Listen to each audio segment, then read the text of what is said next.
तो बीती रात प्रयागराज के धूमनगंज थाने में अतीक और अशरफ से पूछताछ जारी है। नैनी जेल से दोनों को धूमगंज थाने लाया गया है, जहां रात भर धूमनगंज पुलिस ने पूछताछ की है।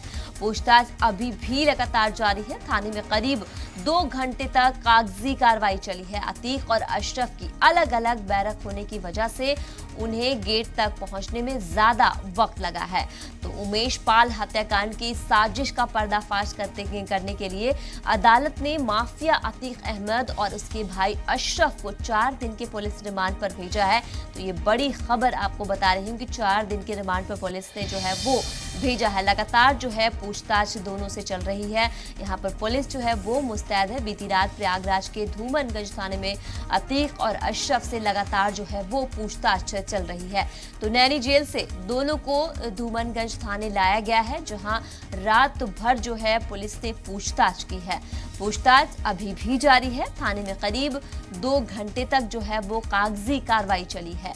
अतीक और अशरफ की अलग अलग बैरक होने की वजह से है उन्हें गेट तक पहुंचने में ज्यादा वक्त लगा है। तो उमेश पाल हत्याकांड की साजिश का पर्दाफाश करने के लिए अदालत ने माफिया अतीक अहमद और उसके भाई अशरफ को 4 दिन के पुलिस रिमांड पर भेजा है।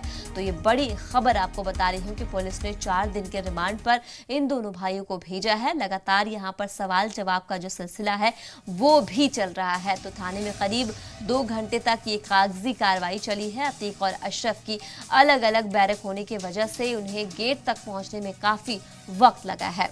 तो उमेश पाल हत्याकांड की साजिश का पर्दाफाश करने के लिए अदालत ने माफिया अतीक अहमद और उसके भाई अशरफ को 4 दिन की पुलिस रिमांड पर भेजा है। तो बता दें आपको कि लगातार जो है वो पूछताछ जो है वो जारी है। अलग अलग इन दोनों भाइयों से पूछताछ चल रही है, कागजी कार्रवाई भी चल रही है।